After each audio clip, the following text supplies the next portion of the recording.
నమస్కారం. యాదేవి సర్వభూతేషు శక్తిరూపేణ సంస్థిత నమస్తస్తే నమస్తస్తే నమస్తస్తే నమో నమః. అమ్మలగన్న ముగురమ్మల మూలపుటమ్మ ఆదిపరాశక్తి. ఈ సృష్టికి మూలమైన శక్తి స్వరూపిణి జగజ్జనని.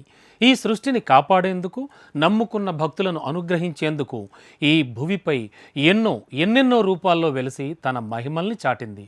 భారతదేశంలోనే కాకుండా ప్రపంచవ్యాప్తంగా అమ్మలగన్న అమ్మకు ఎన్నో విశేషాలయాలున్నాయి, మహిమాన్విత శక్తిపీఠాలున్నాయి. తెలుగు నేలపై 2 రాష్ట్రాల్లోనూ ఎన్నో విశిష్ట క్షేత్రాలు ఉన్నాయి. అలాంటి శక్తి స్వరూపిణి మహిమగల క్షేత్రాన్ని ఇప్పుడు ఇవాల్టి దివ్యధామంలో వీక్షిద్దాం.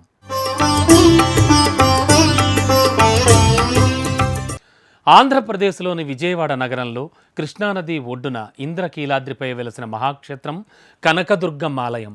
శ్రీ దుర్గా మల్లేశ్వర స్వామివార్ల దేవస్థానంగా గుర్తింపు పొందిన దుర్గా భవానీ ఆలయం నిత్యం భక్తులతో కిటకిటలాడుతూ ఉంటుంది. స్వయంభువుగా వెలసిన కనకదుర్గమ్మ ఆలయానికి ఎంతో విశిష్టమైన చరిత్ర ఉంది.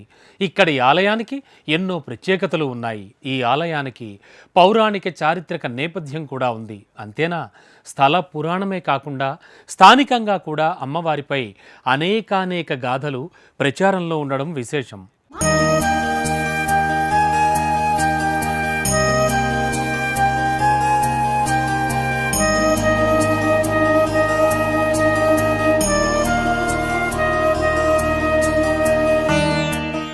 ఓం సర్వమంగళ మాంగళ్యే శివే సర్వార్థ సాధికే శరణ్యే త్రయంబకే గౌరీ నారాయణీ నమోస్తుతే.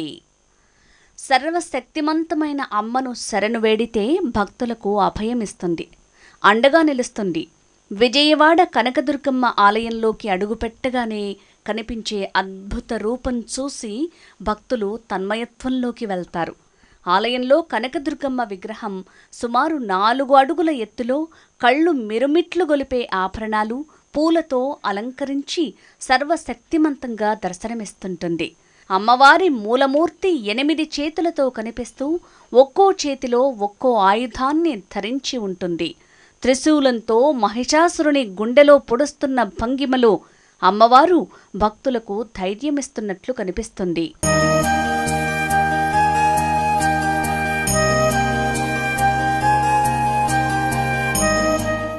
మహిమాన్విత శక్తిక్షేత్రం విజయవాడ కనకదుర్గ ఆలయానికి విశేష చరిత్ర ఉంది, పౌరాణిక నేపథ్యం ఉంది.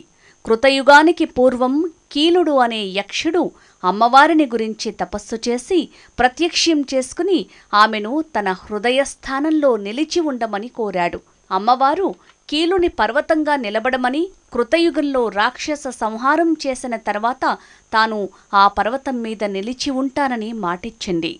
కీలుడు కీలాద్రిగా మారి అమ్మవారి కొరకు ఎదురుచూస్తూ ఉన్నాడు. అమ్మవారిని సేవించుకోవటానికి ఇంద్రాది దేవతలు ఇక్కడికి తరచూ రావటం వల్ల కీలాద్రి ఇంద్రకీలాద్రిగా మారింది. ఇక్కడ వెలిసిన మహిషాసుర మర్ధిని ఆమె కనకవర్ణంతో వెలుగుతున్న కారణంగా కనకదుర్గ అయ్యింది. ఇక్కడ అర్జునుడు శివుడి కొరకు తపస్సు చేసి శివుడి నుంచి పాశుపతాస్త్రాన్ని పొందాడు. విజయాలు పొందిన అర్జునుడిని విజయుడు అంటారు కాబట్టి అలా ఈ ప్రాంతం విజయవాడ అయింది. శ్రీ దుర్గా మల్లేశ్వర స్వామివారి దేవస్థానం కృష్ణానది ఒడ్డునే ఉన్న ఇంద్రకీలాద్రి పర్వతంపై వెలసింది. ఇక్కడ దుర్గాదేవి స్వయంభువుగా వెలిసిందని క్షేత్ర పురాణం స్పష్టం చేస్తోంది. ఆది శంకరాచార్యుల వారు తమ పర్యటనల్లో ఈ అమ్మవారిని దర్శించి ఇక్కడ శ్రీచక్ర ప్రతిష్ఠ చేయడం వల్ల ఈ క్షేత్రానికి విశేష ప్రాధాన్యం ఏర్పడింది.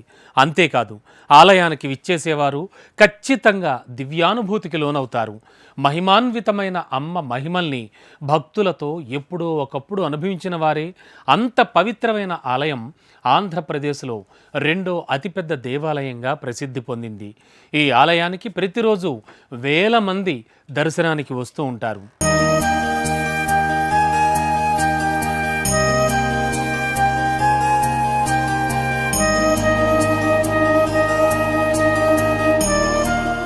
శ్రీ కనకదుర్గ ఆలయం ప్రస్తావన మనకు పురాణాల్లో కనిపిస్తుంది.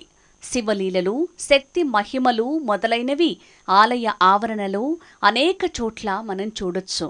అమ్మవారి ఆలయంలో దసరా నవరాత్రి ఉత్సవాలు అంగరంగ వైభవంగా జరుగుతాయి. కనకదుర్గ ఆలయం అనగానే మనకు గుర్తుకు వచ్చేవి ఈ నవరాత్రి ఉత్సవాలే.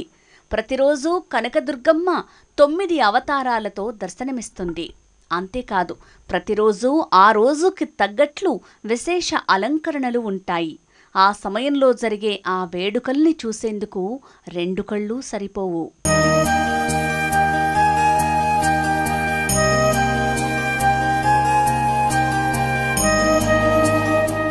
నవరాత్రి ఉత్సవాల్లో కనకదుర్గమ్మ తొలి రోజున స్వర్ణ కవచాలంకార దుర్గాదేవిగా, రెండో రోజు బాల త్రిపురసుందరీదేవిగా దర్శనమిస్తుంది. మూడో రోజున గాయత్రీదేవిగా, నాలుగో రోజున అన్నపూర్ణాదేవిగా, ఐదో రోజున లలితా త్రిపురసుందరీదేవిగా భక్తులకు అభయమిస్తుంది. ఆరో రోజున సరస్వతీదేవిగా, ఏడో రోజున దుర్గాదేవిగా, ఎనిమిదో రోజున మహాలక్ష్మీదేవిగా, 9వ రోజున మహిషాసుర మర్ధినిగా, 10వ రోజున రాజరాజేశ్వరి దేవిగా అమ్మవారు భక్తులకు కనువిందు చేస్తుంది.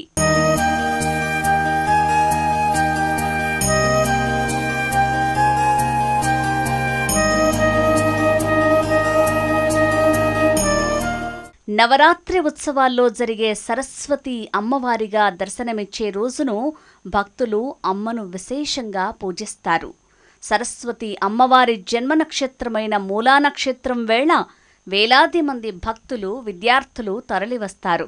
చిన్నారులచే ఆలయ అర్చకులు ప్రత్యేక పూజలు చేయిస్తారు. దసరా నవరాత్రుల్లో ప్రతిరోజూ ఒక్కో విశేషం ఉంటుంది. అమ్మవారిని దర్శించుకునేందుకు భక్తులు భారీ ఎత్తున తరలివస్తారు. ప్రత్యేక పూజలు జరుగుతాయి. విజయదశమి వేడుకలు ఈ ఆలయంలో అంగరంగ వైభవంగా జరుగుతాయి. ఆ రోజున కృష్ణానదిలో తెప్పోత్సవాలను కూడా ఘనంగా నిర్వహిస్తారు. ఈ తెప్పోత్సవాలు చూడటానికి ఎంతో మనోహరంగా, ఆధ్యాత్మికంగా ఉంటాయి.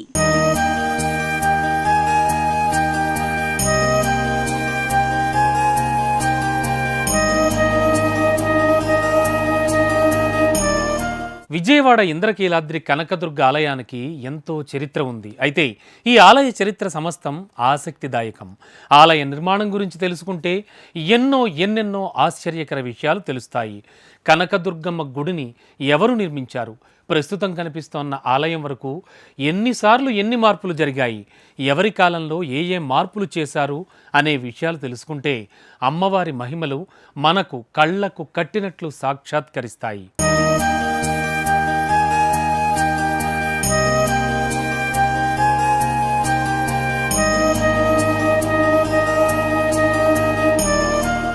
కోరిన కోరికలు తీర్చే కనకదుర్గమ్మ భక్తులకు కొంగు బంగారంగా నిలుస్తుంది. దుర్గామాతను మహిషాసుర మర్ధిని అని కూడా అంటారు. మహిషాసురుడు అనే రాక్షసుడిని వధించినందునే అమ్మవారికి ఆ పేరొచ్చిందని పురాణాల ద్వారా తెలుస్తోంది. కలకత్తా, చెన్నై నగరాలకు సరిగ్గా నడమ ఉండే ఈ నగరంలో అమ్మవారి ఆలయం ఉండటం విశేషం. పురాణాల ప్రకారం విజయవాడ కనకదుర్గమ్మ ఆలయాన్ని అర్జునుడు నిర్మించినట్లు తెలుస్తోంది. పాండవుల్లోని అర్జునుడు ఇంద్రకీలాద్రి దగ్గర తపస్సు చేసి పరమేశ్వరుడి నుంచి పాశుపతి అస్త్రాన్ని పొందుతాడు. తాను చేసే యుద్ధంలో విజయం దక్కాలని పరమేశ్వరుడిని కోరుతాడు. అందుకే ఈ ఊరికి విజయవాడగా పేరొచ్చింది. అయితే ప్రస్తుతం మనకు కనిపించే ఈ దుర్గా మల్లేశ్వర స్వామి దేవాలయాన్ని 8వ శతాబ్దంలో నిర్మించినట్లు చారిత్రక ఆధారాలున్నాయి. అయితే ఈ ఆలయ నిర్మాణానికి సంబంధించి మరికొన్ని కథలు కూడా ప్రాచుర్యంలో ఉన్నాయి.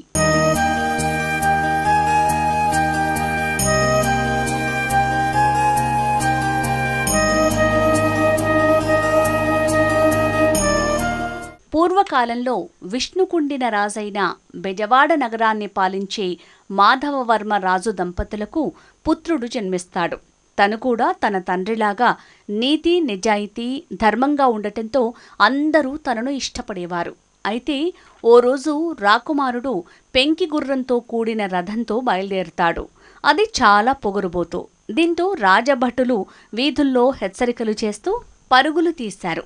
అయితే అప్పుడే అక్కడున్న బాలుడు ఆటల్లో మునిగిపోవడంతో తనకు వారి మాటలు వినిపించలేదు. మరోవైపు ఇష్టారాజ్యంగా వెళ్తున్న గుర్రపు రథాన్ని అదుపు చెయ్యటానికి రాకుమారుడు ఎంత ప్రయత్నించినా తన వల్ల కావటం లేదు. ఆ సమయంలో ఓ బాలుడు రథచక్రం కింద పడి ప్రాణాలు కోల్పోయాడు. ఆ బాలుడి తల్లి తన భుజాలపై తనను మోసుకొచ్చి, రాజులు భోగభాగ్యాలను అనుభవించొచ్చు కానీ ఇలా మనుషుల ప్రాణాలు తీయకూడదని, తనకు న్యాయం చెయ్యాలని రోధించింది. అప్పుడు మాధవవర్మ ఈ నేరానికి తగిన శిక్ష ఏంటో చెప్పాలని న్యాయాధికారులను కోరుతాడు. వారంతా చాలాసేపు చర్చించి మరణశిక్ష విధించాలి అని చెప్తారు. అయితే రాకుమారుడు కావాలని తప్పు చేయలేదు. తప్పించేందుకు ప్రయత్నించినా ఫలితం లేకుండా పోయింది. కాబట్టి శిక్షను తగ్గించొచ్చు అని చెప్తారు. అయితే రాజు మాధవవర్మ దానికి ఒప్పుకోలేదు. న్యాయం ఎవరికైనా సరిగ్గా ఉండాలి అంటూ మరణశిక్ష విధిస్తాడు. అయితే సింహాసనం దిగిన వెంటనే మాధవవర్మ ఓ తండ్రిగా బోరున విలపించాడు. అప్పటికే శిక్ష అమలు జరిగిపోయింది. సరిగ్గా అదే సమయంలో మాధవవర్మ ధర్మనిష్టకు సంతోషించిన బెజవాడ దుర్గమ్మ అటు మరణించిన బాలుడిని, ఇటు రాకుమారుడిని ఇద్దరిని బతికించటమే కాదు, అక్కడ కనకవర్షం కురిపించింది. అప్పటి నుంచి ఆ దేవి కనకదుర్గమ్మగా ప్రసిద్ధి చెందింది. ఈ కథ కూడా ప్రచారంలో ఉంది.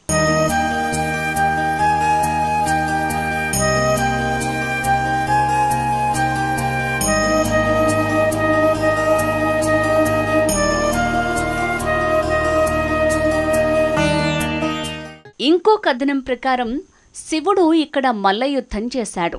అందుకే ఇక్కడ శివయ్యను మల్లికార్జునుడిగా పిలుస్తున్నారని చారిత్రక కథనం వినిపిస్తోంది.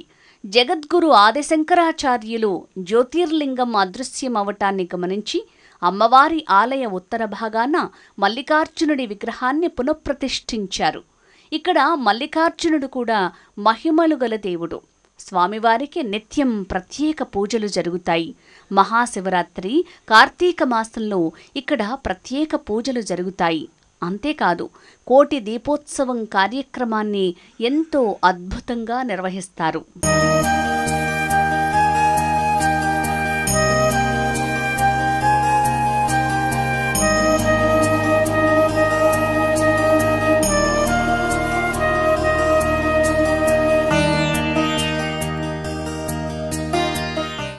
బెజవాడ కనకదుర్గమ్మ ఆలయంలో విశేష పూజలు జరుగుతాయి. ప్రతిరోజు భక్తులతో కళకళలాడే ఆలయంలో భవానీ భక్తుల కోసం ప్రత్యేకమైన పూజలు చేస్తారు. అమ్మవారి దీక్షను భవానీ దీక్ష పేరుతో నిర్వహిస్తారు. భారీగా భక్తులు తరలివచ్చి భవానీమాలను స్వీకరిస్తారు. ఎంతో నిష్ఠగా భవానీ దీక్షలను పూర్తి చేసిన తర్వాత మళ్లీ కనకదుర్గ ఆలయానికి విచ్చేసి మాల విరమణ చేస్తారు. ఇదంతా ఎంతో నిష్ఠగా సాగుతుంది.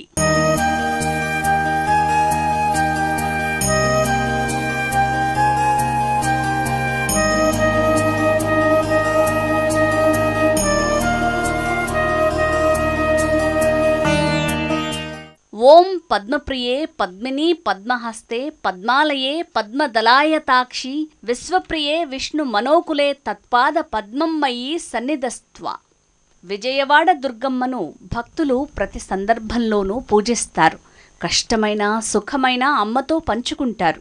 ఆషాఢమాసంలో అమ్మవారికి ప్రత్యేక పూజలు చేస్తారు. సారె సమర్పించి అమ్మకు ప్రత్యేక పూజలు చేస్తారు.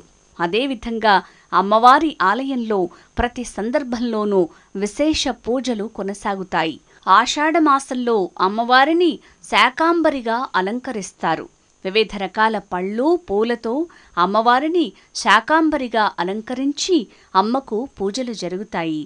కొత్తగా అమ్మవారి ఆలయంలో వారాహి పూజల్ని కూడా నిర్వహిస్తున్నారు.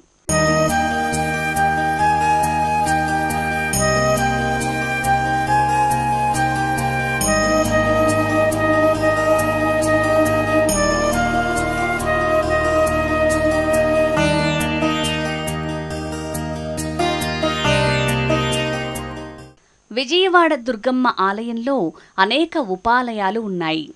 గణపతి ఆలయం, సుబ్రహ్మణ్య స్వామి ఆలయం, నటరాజస్వామి ఆలయం లాంటి అనేక ఉపాలయాలు ఉన్నాయి. ప్రత్యేక దినాలలో గణపతికి, సుబ్రహ్మణ్య స్వామికి ప్రత్యేక పూజలు, కళ్యాణాలు, అభిషేకాలు జరుగుతాయి. కనకదుర్గ అమ్మవారికి విశేష కుంకుమార్చన, నవావరణ పూజలు క్రమం తప్పకుండా నిర్వహిస్తారు. ఆదిత్యునికి సూర్యారాధన కార్యక్రమాన్ని కూడా ప్రతి ఆదివారం నిర్వహిస్తారు.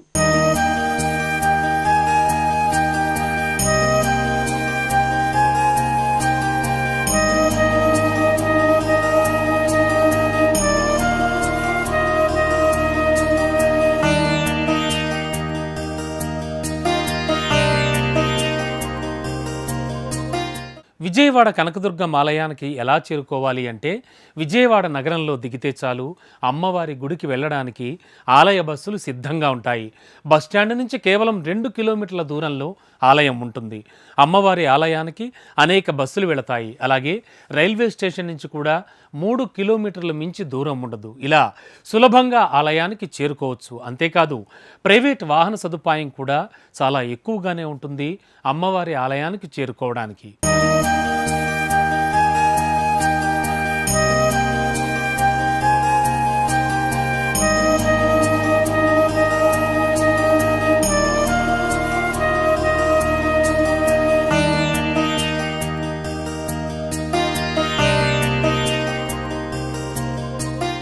విజయవాడ కనకదుర్గమ్మ ఆలయం మహిమాన్విత క్షేత్రం. ఈ క్షేత్రం నిరంతరం అభివృద్ధి చెందుతూనే ఉంది. ప్రభుత్వాలు మారినా ఆలయ ప్రాభవం పెరుగుతుందే తప్ప తగ్గటం లేదు. నిత్యం విఐపీల దర్శనంతో ఆలయం కిటకిటలాడుతూ ఉంటుంది. అయినా సాధారణ భక్తులకు ప్రత్యేక ప్రాధాన్యం ఇస్తుంటారు. నిత్యాన్నదాన సత్రం ఉంటుంది. భక్తులు అమ్మవారి ప్రసాదాన్ని స్వీకరించవచ్చు. మధ్యాహ్నం, రాత్రి అమ్మవారి ప్రసాదం అన్నదాన సత్రంలో లభిస్తుంది. ఎంతో నియమనిష్టలతో కూడిన ఈ ప్రసాదం స్వీకరిస్తే అమ్మ అనుగ్రహం లభించినట్లుగానే భక్తులు భావిస్తారు. అమ్మవారి లడ్డూ, పులిహోర ప్రసాదాలను కూడా విక్రయిస్తారు. వాటిని కూడా భక్తులు ఇళ్లకు తీసుకువెళ్లొచ్చు. అలాగే ఆలయం చుట్టూ ఉన్న ప్రకృతి అందాలను తిలకించవచ్చు. ఆలయం దిగువనే కృష్ణాతీరం ఉంటుంది. ఇక్కడ స్నానాలు ఆచరించవచ్చు. ఆలయ పరిసరాల్లోనే గోశాల కూడా ఉండటం విశేషం. కనకదుర్గ ఆలయం చుట్టుపక్కల మంచి ఆహారం దొరుకుతుంది. విజయవాడ నగరంలోనే ఉండటంతో అన్ని రకాల ఫుడ్స్ లభిస్తాయి. చుట్టుపక్కల వసతి సదుపాయాలు సులభంగానే లభిస్తాయి. అమ్మవారి ఆలయానికి అనుబంధంగానూ కొన్ని వసతి గృహాలు ఉన్నాయి. భక్తులు అక్కడ కూడా సులభంగా ఆలయ వసతి గృహాలను పొందవచ్చు. అంతేకాకుండా విజయవాడ నగరంలో అనేక వసతి గృహాలు ఉన్నాయి. అన్ని వర్గాల వారికి అనుగుణంగా ఇక్కడ వసతి గృహాలు లభిస్తాయి. భక్తులు తమ ఇష్టాలకు అనుగుణంగా ఆహారం, వసతి సౌకర్యాలు విజయవాడలో సులభంగా పొందొచ్చు.